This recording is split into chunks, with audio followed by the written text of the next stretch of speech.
Mysteries await just a page away. Ready to dive in? Welcome to The Book Reader, where stories unfold one enchanting page at a time. Subscribe now and unlock the magic. The Girl Who Kicked the Hornet's Nest, Stieg Larsson. Chapter 10. Saturday, May 7th to Thursday, May 12th. Blomkvist put his laptop case on the desk. It contained the findings of Olsen, the stringer in Goatbog. He watched the flow of people on Godgatan. That was one of the things he liked best about his office. Godgatan was full of life at all hours of the day and night, and when he sat by the window he never felt isolated, never alone. He was under great pressure. He had kept working on the articles that were to go into the summer issue, but he had finally realized there was so much material that not even an issue devoted entirely to the topic would be sufficient.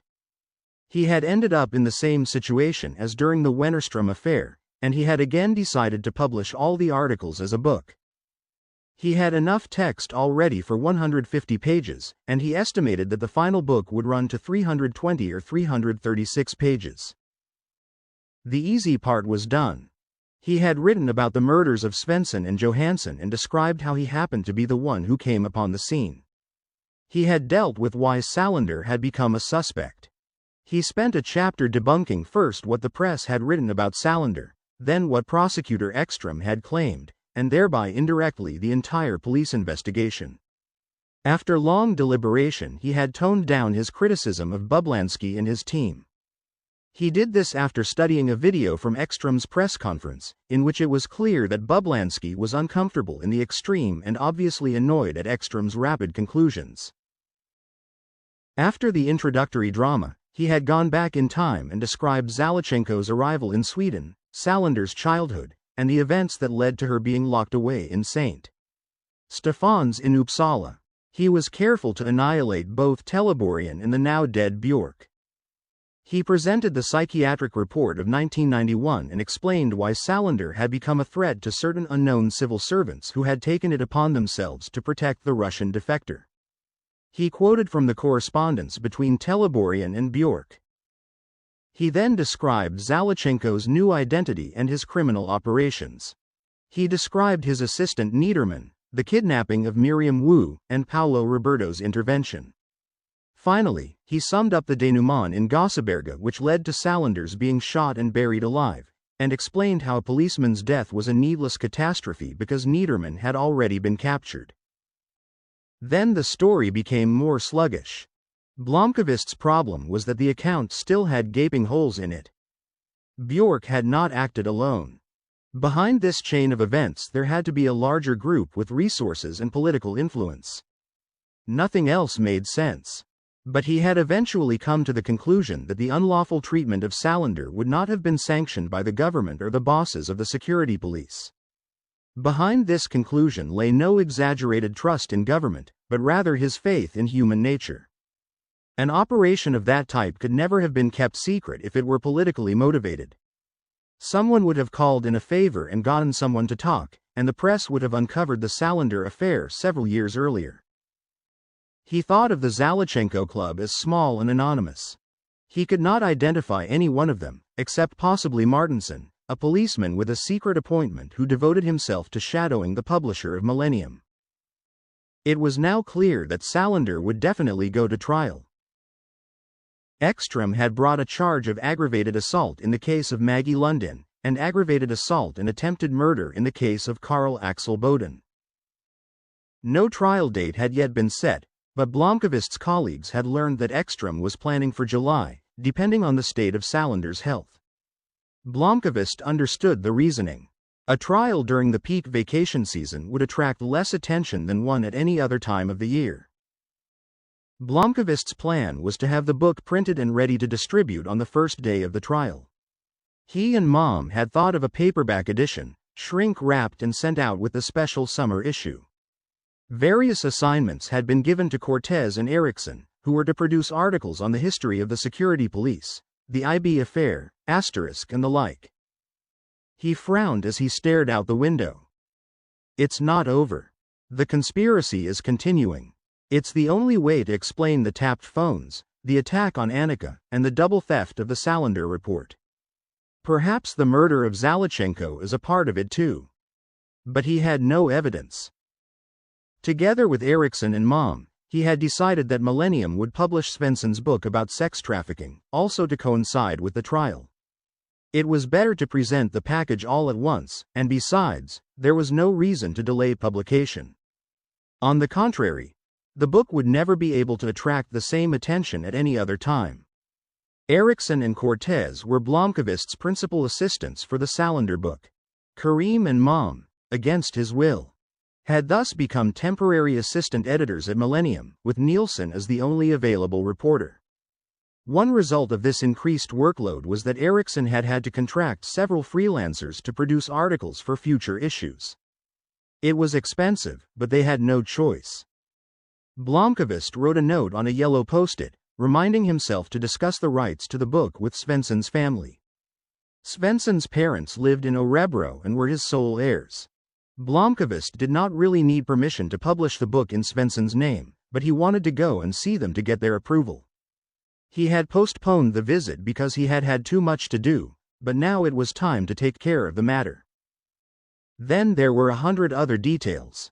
Some of them concerned how he should present Salander in the articles. To make the ultimate decision, he needed to have a personal conversation to get her approval to tell the truth, or at least parts of it. And he could not have that conversation because she was under arrest and no visitors were allowed. In that respect, his sister was no help either. She followed the regulations slavishly and had no intention of acting as Blomqvist's go-between. Nor did Giannini tell him anything about what she and her client discussed, other than the parts that concerned the conspiracy against her. Giannini needed help with those. It was frustrating, but all very correct. Consequently, Blomqvist had no clue whether Salander had revealed that her previous guardian had raped her, or that she had taken revenge by tattooing a shocking message on his stomach. As long as Giannini did not mention the matter, neither could he. But Salander's being isolated presented one other acute problem. She was a computer expert and a hacker, which Blomqvist knew but Giannini did not. Blomqvist had promised Salander that he would never reveal her secret, and he had kept his promise. But now he had a great need for her skills in that field. Somehow he had to establish contact with her. He sighed as he opened Olsson's folder again. There was a photocopy of a passport application form for one Idris Guidi, born 1950. A man with a mustache, olive skin, and black hair going gray at the temples. He was Kurdish, a refugee from Iraq. Olsson had dug up much more on Guidi than on any other hospital worker. Guidi had apparently aroused media attention for a time, and had appeared in several articles. Born in the city of Mosul in northern Iraq, he graduated as an engineer and had been part of the Great Economic Leap Forward in the 70s. In 1984, he was a teacher at the College of Construction Technology in Mosul. He had not been known as a political activist, but he was a Kurd, and so a potential criminal in Saddam Hussein's Iraq. In 1987, Guidi's father was arrested on suspicion of being a Kurdish militant. No elaboration was forthcoming. He was executed in January 1988. 3 months later, Idris Guidi was seized by the Iraqi secret police, taken to a prison outside Mosul, and tortured there for 11 months to make him confess. What he was expected to confess, Guidi never discovered, so the torture continued. In March 1989, one of Guidi's uncles paid the equivalent of 50,000 Swedish kroner to the local leader of the Ba'ath Party, as compensation for the injury Guidi had caused the Iraqi state. 2 days later, he was released into his uncle's custody. He weighed 86 pounds and was unable to walk. Before his release, his left hip was smashed with a sledgehammer to discourage any mischief in the future.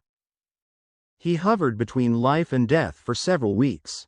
When, slowly, he began to recover, his uncle took him to a farm well away from Mosul, and there, over the summer, his strength returned and he was eventually able to walk again with crutches.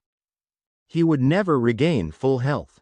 The question was, what was he going to do in the future? In August, he learned that his 2 brothers had been arrested. He would never see them again. When his uncle heard that Saddam Hussein's police were looking once more for Guidi, he arranged, for a fee equivalent to 30,000 kroner, to get him across the border into Turkey and from there with a false passport to Europe. Idris Guidi landed at Arlanda Airport in Sweden on October 19, 1989. He did not know a word of Swedish, but he had been told to go to the passport police and immediately to ask for political asylum, which he did in broken English. He was sent to a refugee camp in Upplands Väsby. There he would spend almost 2 years, until the immigration authorities decided that Guidi did not have sufficient grounds for a residency permit. By this time Guidi had learned Swedish and obtained treatment for his shattered hip. He had 2 operations and could now walk without crutches. During that period the Sjöbo debate had been conducted in Sweden, refugee camps had been attacked, and Bert Karlsson had formed the New Democracy Party. The reason why Guidi had appeared so frequently in the press archives was that at the 11th hour he got a new lawyer who went directly to the press, and they published reports on his case. Other Kurds in Sweden got involved, including members of the prominent Baxi family. Protest meetings were held and petitions were sent to Minister of Immigration Birgit Friggebo, with the result that Guidi was granted both a residency permit and a work visa in the Kingdom of Sweden. In January 1992 he left Upplands Väsby a free man. Guidi soon discovered that being a well-educated and experienced construction engineer counted for nothing. He worked as a newspaper boy, a dishwasher, a doorman, and a taxi driver. He liked being a taxi driver, except for 2 things. He had no local knowledge of the streets in Stockholm County, and he could not sit still for more than an hour before the pain in his hip became unbearable. In May 1998 he moved to Göteborg after a distant relative who owned an office cleaning firm took pity on him. He was given a job on a cleaning crew at Sahlgrenska Hospital, with which the company had a contract. The work was routine. He swabbed floors 6 days a week, including, as Olsson's ferreting had revealed, Corridor 11C. Blomqvist studied the photograph of Idris Guidi from the passport application. Then he logged onto the media archive and picked out several of the articles on which Olsson's report was based. He read attentively. He lit a cigarette. The smoking ban at Millennium had been relaxed soon after Berger left. Cortez now kept an ashtray on his desk. Finally Blomqvist read what Olsson had produced about Dr. Anders Jonasson. Blomqvist did not see the grey Volvo on Monday, nor did he have the feeling that he was being watched or followed, but he walked briskly from the academic bookshop to the side entrance of NK department store, and then straight through and out the main entrance. Anybody who could keep up surveillance inside the bustling NK would have to be superhuman. He turned off both his mobiles and walked through the Galleria to Gustav Adolfs Torg, past the Parliament building, and into Gamla stan. Just in case anyone was still following him, he took a zigzag route through the narrow streets of the old city until he reached the right address and knocked at the door of Black, White Publishing. It was 2:30 in the afternoon. He didn't have an appointment, but the editor, Kurdo Baxi, was in and delighted to see him. "Hello there," he said heartily. "Why don't you ever come and visit me anymore?" "I'm here to see you right now," Blomqvist said. "Sure, but it's been 3 years since the last time." They shook hands. Blomqvist had known Baxi since the 80s. In fact, Blomqvist had been one of the people who gave Baxi practical help when he started the magazine Black, White with an issue that he produced secretly at night at the Trade Union Confederation offices. Baxi had been caught in the act by Per-Erik Åström, the same man who went on to be the pedophile hunter at Save the Children, who in the 80s was the research secretary at the Trade Union Confederation. He had discovered stacks of pages from Black, White's first issue, along with an oddly subdued Baxi in one of the copy rooms. Åström had looked at the front page and said, "God Almighty, that's not how a magazine is supposed to look." After that, Åström had designed the logo that was on Black, White's masthead for 15 years before Black, White magazine went to its grave and became the book publishing house Black, White.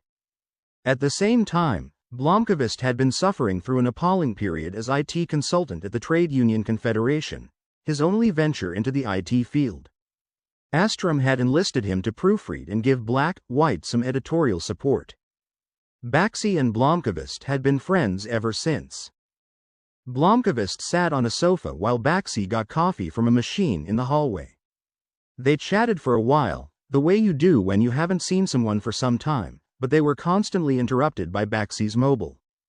He would have urgent-sounding conversations in Kurdish or possibly Turkish or Arabic or some other language that Blomkvist did not understand.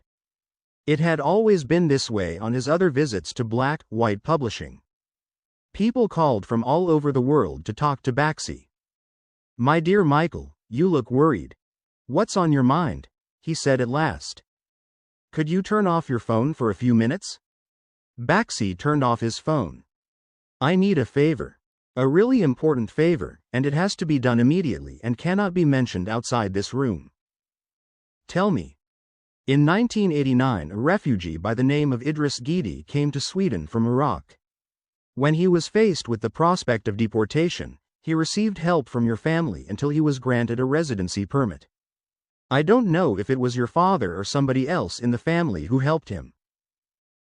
"It was my uncle Mahmoud. I know Guidi. What's going on?" "He's working in Gothenburg.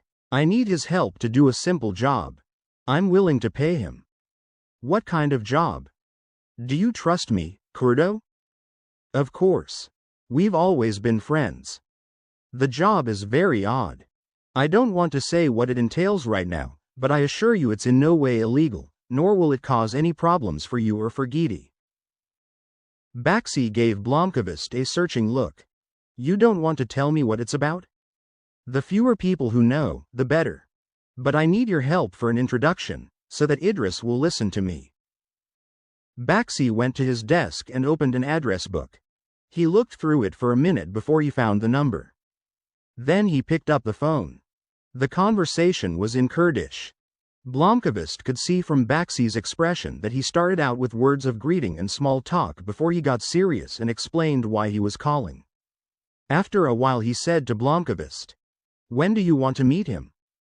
"Friday afternoon, if that would work. Ask if I can visit him at home." Baxi spoke for a short while before he hung up. "Idris lives in Angerd," he said. "Do you have the address?" Blomkvist nodded. "He'll be home by 5 o'clock on Friday afternoon. You're welcome to visit him there." "Thanks, Kurdo." "He works at Sahlgrenska Hospital as a cleaner," Baxi said. "I know. I couldn't help reading in the papers that you're mixed up in this Salander story." "That's right. She was shot." "Yes. I heard she's at Sahlgrenska." "That's also true." Baxi knew that Blomkvist was busy planning some sort of mischief, which he was famous for doing. They might not have been best friends, but they never argued either, and Blomkvist had never hesitated if Baxi asked him a favor. "Am I going to get mixed up in something I ought to know about?" "You're not going to get involved. Your role was only to do me the kindness of introducing me to one of your acquaintances. And, I repeat, I won't ask him to do anything illegal." This assurance was enough for Baxi. Blomkvist stood up. "I owe you one. We always owe each other one." Cortez put down the phone and drummed so loudly with his fingertips on the edge of his desk that Nielsen glared at him. But she could see that he was lost in thought, and since she was feeling irritated in general, she decided not to take it out on him. She knew that Blomkvist was doing a lot of whispering with Cortez and Eriksson and Mom about the Salander story, while she and Kareem were expected to do all the grunt work for the next issue of a magazine that hadn't had any real leadership since Berger left. Eriksson was fine, but she lacked the experience and gravitas of Berger. And Cortez was just a young whippersnapper. Nielsen was not unhappy that she had been passed over, nor did she want their jobs. That was the last thing she wanted. Her own job was to keep tabs on the government departments and Parliament on behalf of Millennium. She enjoyed the work, and she knew it inside out. Besides, she was overloaded with part-time jobs, like writing a column in a trade journal every week, and various volunteer tasks for Amnesty International and the like. She wasn't interested in being editor-in-chief of Millennium and working a minimum of 12 hours a day as well as sacrificing her weekends. She did, however, feel that something had changed at Millennium. The magazine suddenly felt foreign. She could not put her finger on what was wrong. As always, Blomkvist was irresponsible and kept vanishing on another of his mysterious trips, coming and going as he pleased. He was a part owner of Millennium, fair enough. He could decide for himself what he wanted to do, but Jesus, a little sense of responsibility wouldn't hurt. Mom was also part owner, and he was about as much help as he was when he was on vacation. He was talented, no question, and he could step in and take over the reins when Berger was away or busy, but usually he just followed through with what other people had already decided. He was brilliant at anything involving graphic design or presentations, but he was out of his depth when it came to planning a magazine. Nielsen frowned. No, she was being unfair. What bothered her was that something had happened at the office. Blomkvist was working with Eriksson and Cortez, and the rest of them were somehow excluded. Those three had formed an inner circle and always shutting themselves in Berger's office. Well, Eriksson's office, and then they'd all come trooping out in silence. Under Berger's leadership, the magazine had always been a collective. Blomkvist was working on the Salander story and wouldn't share any part of it.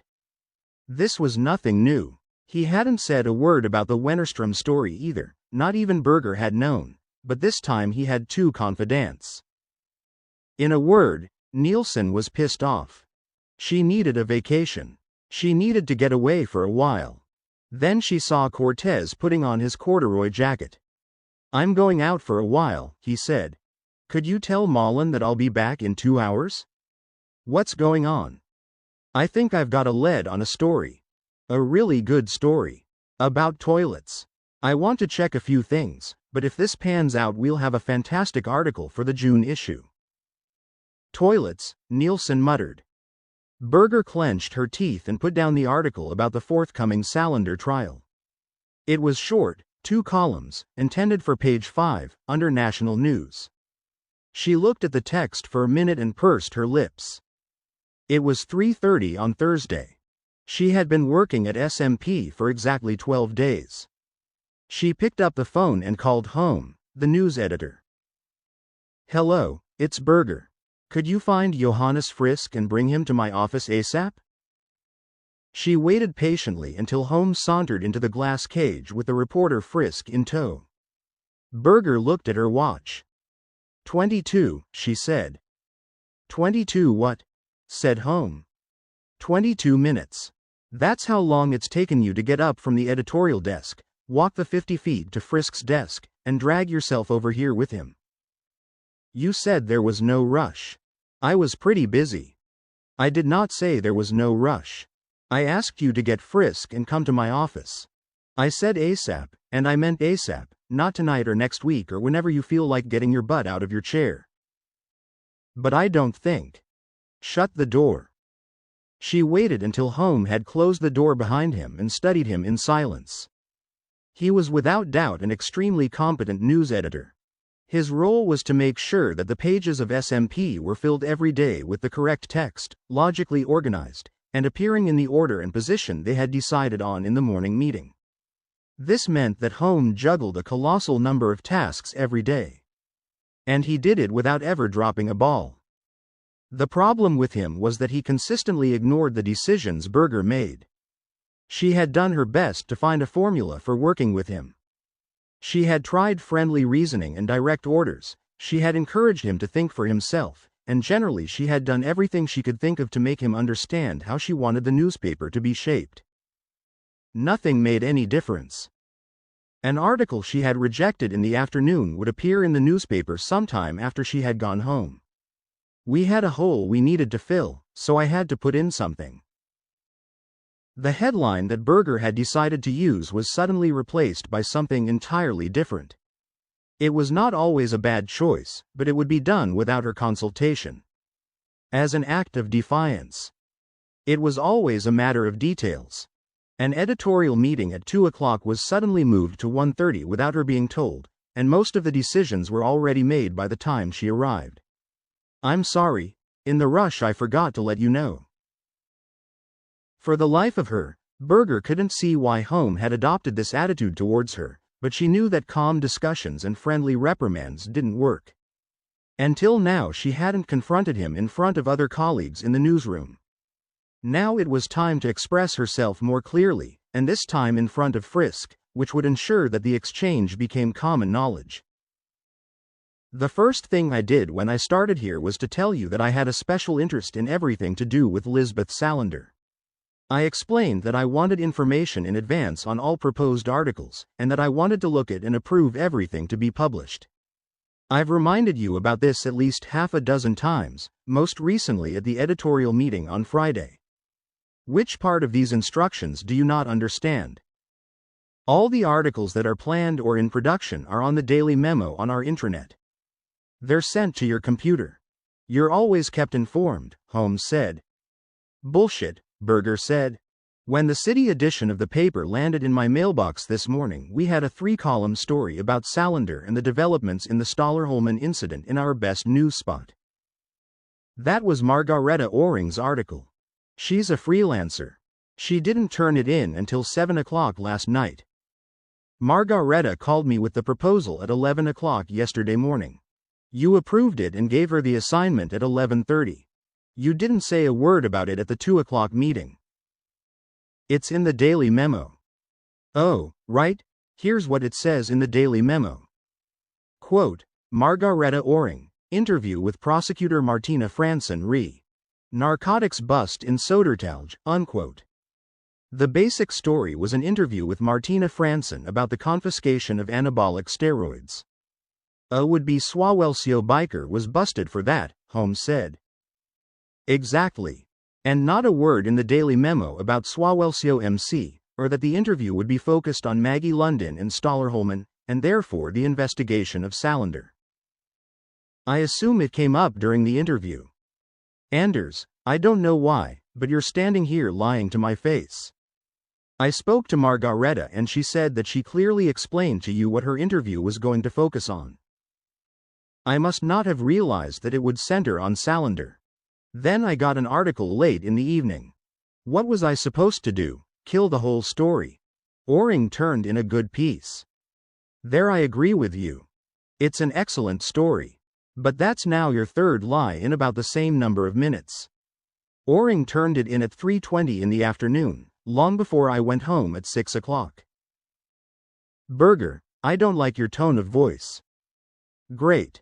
Then I can tell you that I like neither your tone nor your evasions nor your lies. It sounds as if you think I'm organizing some sort of conspiracy against you. You still haven't answered the question. And item 2. Today this piece by Johannes shows up on my desk. I can't recall having any discussion about it at the 2 o'clock meeting. Why has one of our reporters spent the day working on Salander without anybody telling me? Frisk squirmed. He was bright enough to keep his mouth shut. Holmes said, We're putting out a newspaper, and there must be hundreds of articles you don't know about. We have routines here at SMP, and we all have to adapt to them. I don't have time to give special treatment to specific articles. I didn't ask you to give special treatment to specific articles. I asked you for 2 things. First, that I be informed of everything that has a bearing on the Salander case. Second, I want to approve everything we publish on that topic. So, one more time, what part of my instructions did you not understand? Holmes sighed and adopted an exasperated expression. Okay, Berger said. I'll make myself crystal clear. I am not going to argue with you about this. Let's see if you understand this message. If it happens again, I'm going to relieve you of your job as news editor. You'll hear bang boom, and then you'll find yourself editing the family page or the comics or something like that. I cannot have a news editor whom I can't trust or work with and who devotes his precious time to undermining my decisions. Understood? Holmes threw up his hands in a gesture that indicated he considered Berger's accusations to be absurd. Do you understand me? Yes or no? I heard what you said. I asked if you understood. Yes or no? Do you really think you can get away with this? This paper comes out because I and the other cogs in the machinery work our butts off. The board is going to. The board is going to do as I say. I'm here to revamp this paper. I have a carefully worded agreement that gives me the right to make far-reaching editorial changes at section editor's level. I can get rid of the dead meat and recruit new blood from outside if I choose. And home, you're starting to look like dead meat to me. She fell silent. Home met her gaze. He was furious. That's all, Berger said. I suggest you consider very carefully what we've talked about today. I don't think. It's up to you. That's all. Now go. He turned on his heel and left the glass cage. She watched him disappear into the editorial sea in the direction of the cafeteria. Frisk stood up and made to follow. Not you, Johannes. You stay here and sit down. She picked up his article and read it one more time. You're here on a temporary basis, I gather. Yes. I've been here 5 months. This is my last week. How old are you? 27. I apologize for putting you in the middle of a duel between me and home. Tell me about this story. I got a tip this morning and took it to home. He told me to follow up on it. I see.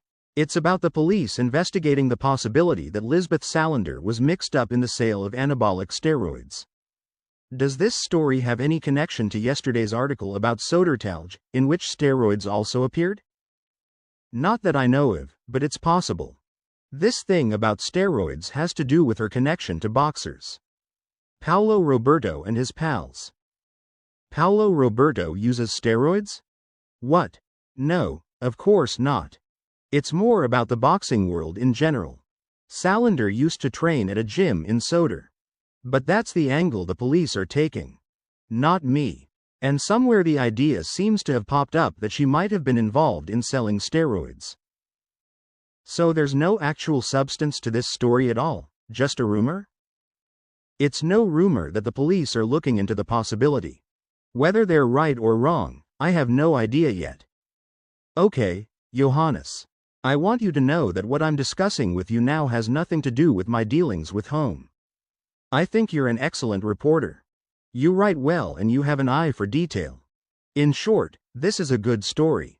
My problem is that I don't believe it. I can assure you that it's quite true. And I have to explain to you why there's a fundamental flaw in the story. Where did the tip come from? From a source within the police. Who? Frisk hesitated. It was an automatic response. Like every other journalist the world over, he was unwilling to name his source. On the other hand, Berger was editor-in-chief, and therefore one of the few people who could demand that information from him. An officer named Fast in the Violent Crimes Division. Did he call you or did you call him? He called me. Why do you think he called you? I interviewed him a couple of times during the hunt for Salander. He knows who I am. And he knows you're 27 and a temp and that you're useful when he wants to plant information that the prosecutor wants put out. Sure, I understand all that. But I get a tip from the police investigation and go over and have a coffee with Fast and he tells me this. He is correctly quoted. What am I supposed to do? I'm convinced that you quoted him accurately. What should have happened is that you should have taken the information to home, who should have knocked on the door of my office and explained the situation, and together we would have decided what to do. I get it. But You left the material with home, who's the news editor. You acted correctly. But let's analyze your article. First of all, why would Fast want to leak this information? Frisk shrugged.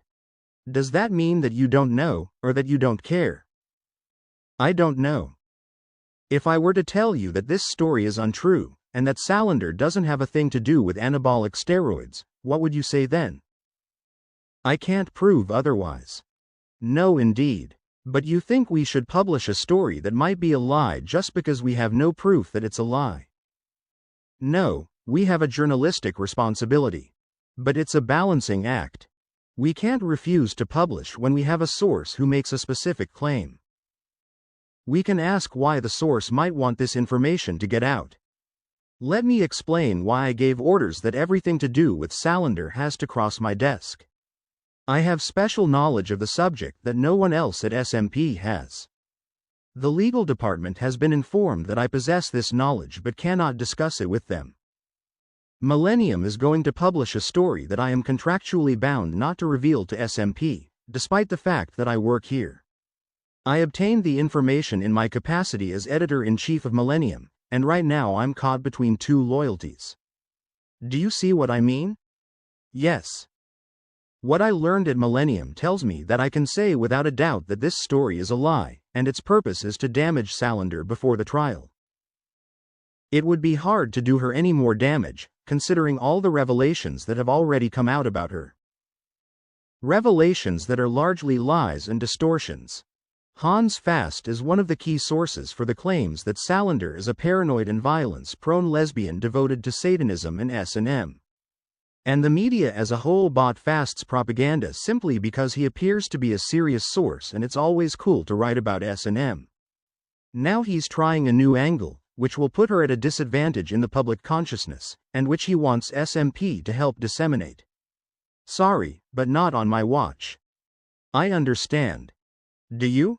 Good. Then I can sum up everything I said in one sentence. Your job description as a journalist is to question and scrutinize critically, never to repeat claims uncritically, no matter how highly placed the sources in the bureaucracy. Don't ever forget that. You're a damn good writer, but that talent is completely worthless if you forget your job description. Right.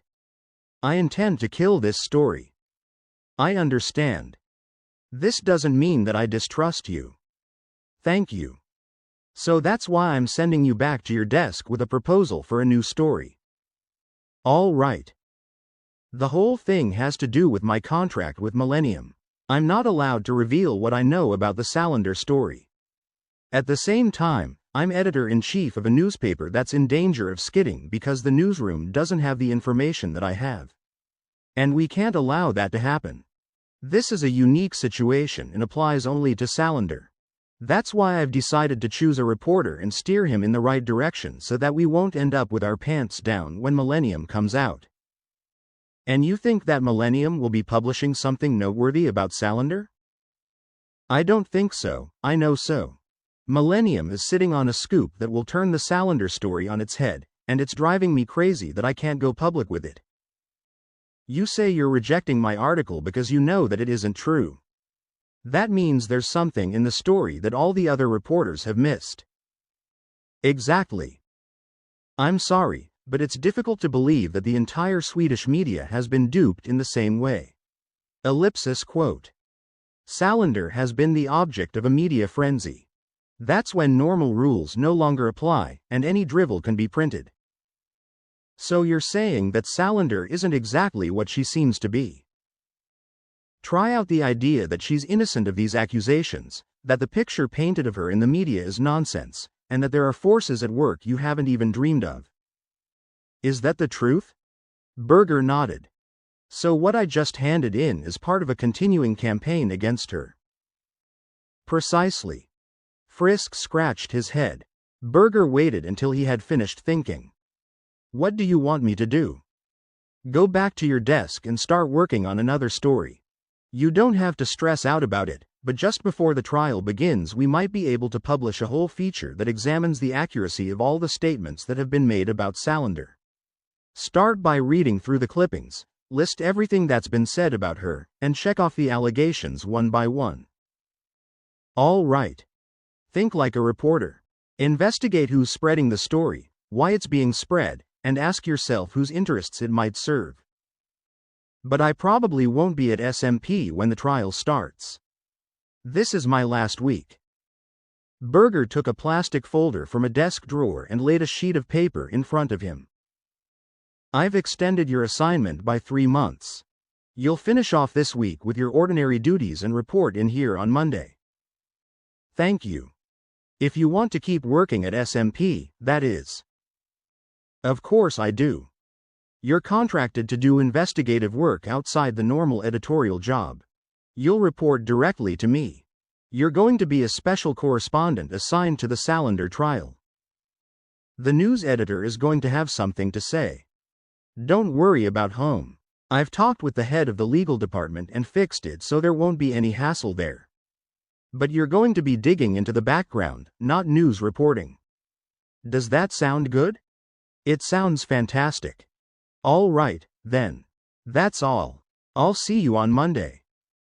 As she waved him out of the glass cage, she saw Home watching her from the other side of the news desk. He lowered his gaze and pretended that he had not been looking at her. And that marks the end of the current chapter. Thank you for listening to The Book Reader. Stay tuned for the next episode tomorrow. Please subscribe for updates.